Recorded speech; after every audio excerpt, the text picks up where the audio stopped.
Okay, have you ever at all like thrown water like at mud? Yes, I have many times. Does it you have. So you know that when you throw water at I mud know what or you're you gonna say flood here. a certain area, stuff mixes up together. Yep. It doesn't get laid down into layers like you're wanting to suggest. Yep.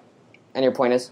That the geologic if one flood happened and it was a global flood, which by the way we don't have enough water on this planet in order to Hold on. I love this objection because you guys always bring this up. I believe you brought it up with Matt Powell.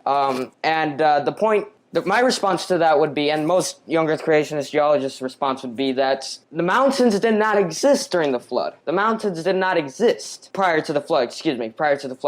So rapid plate tectonics would actually be a very great explanation for that. Now, then you run into the heat problem, which I don't have a great explanation for that either, and that's okay, because admitting to problems is better than just coming up with a radical solution for that is not evidence. So so you don't, where'd all the water come from and where'd it go? It's still here. Some of it was inside the ground and then some of it was in the oceans. Again, I already told you that I believe in Pangea. There was a supercontinent prior to Pangea. I'm not sure if you're familiar with it, but there was a supercontinent prior to Pangea, which I believe was the original supercontinent, and a lot of paleontologists and geologists, secular ones, will also agree to this. That there was an original supercontinent, and then it sort of just twisted up and everything, and during the flood, it twisted up a ton, created Pangea, and then it split up. And so the point is that the mountains did not exist prior to the flood, so there would be no problem.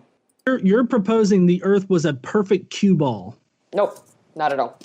I mean, you said mountains don't exist, so it's, the mountains that we know today, the mountains that we know today would not exist. Of course, with plate tectonics, geologic and geographic landforms move and change and disappear.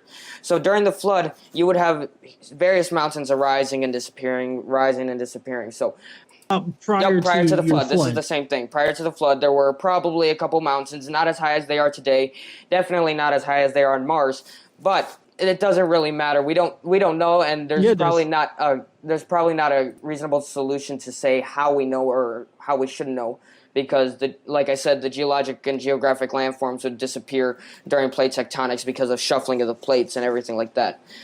So any mountains that did exist prior to the flood would have gotten buried via rapid plate tectonics. Rapid plate tectonics is not a thing. Yes, it is. No, it is not. Rapid plate tectonics is not a thing. If you're talking about hydroplate theory, right? No, it's a different thing. Can you explain of the crust of the Earth moving at like 40 miles an hour, ramming into each other, and then shooting mountains up? Then that's ridiculous. No, that's not what I believe at all. You probably haven't heard of rapid plate tectonics at all then, because hydroplate theory and rapid plate tectonics are two separate things.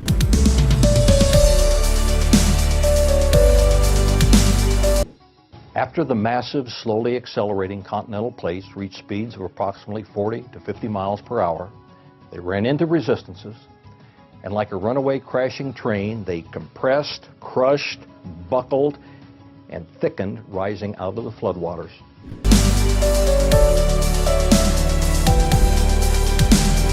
Some people lean more towards hydroplate theory. That's like, what's that guy's name? Walter Brown and Kent Hovind. And then people like Matt McLean, Andrew Snelling, I believe also, and Marcus Ross, they lean more towards the rapid plate tectonics, which is basically a faster form of plate tectonics than we have today. So, yeah, that's... What evidence do you have that the Earth functioned completely differently prior to this flood that you say happened? No, this is not what happened before the flood. This is what happened during the flood. During the supposed flood, shit just moved faster. Please try to refrain from using language like that. This is a Christian YouTube channel. Okay. So. Still. So during the flood. Let's get past word eaters. Yeah. During the flood, stuff moved faster. Yep. Maybe not like, I forgot what the exact calculation was made by Kurt Weiss, but it was something way faster than it is today. Not like extreme fast, but it would be rapid compared to what we have today. You're still not giving me evidence. You're just telling me what creationists say about it. How do you know that they were moving fast? Is it because you reject the idea of mountains prior to the flood? And so therefore the only way to explain it is because the earth apparently suspended the normal course of nature and then made the plates move a lot faster than they are now. And that's the only point in time in which they moved, because apparently things just worked different prior and during the flood. And now they work this way, but prior to that, they worked a completely different way.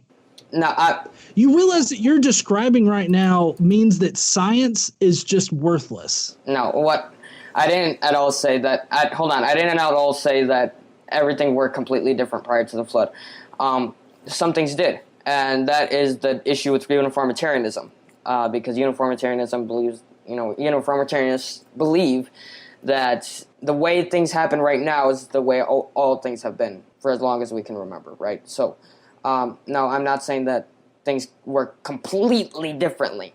I mean, the world did look completely different prior to the flood. That is a fact. And you can check that with any geologist. You can ask them, did the world look completely different in the Triassic? Did the world look completely different in the Cambrian? But hold on, though. Any geologist would say that the world looked completely different prior to the flood. Every geologist would say that. Yeah, you make a fair point, because I misspoke. Any geologists will tell you that things look differently at some point in the Earth's past. And the time that would be, I believe it would be the Carbonate. I'm pretty sure it'd be the Carboniferous period. That's probably how the Earth looked like prior to the flood.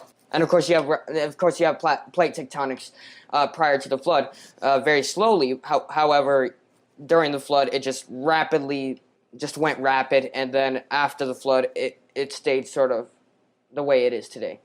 Okay. So you still have yet to give me proof that things work differently. What proof would you like?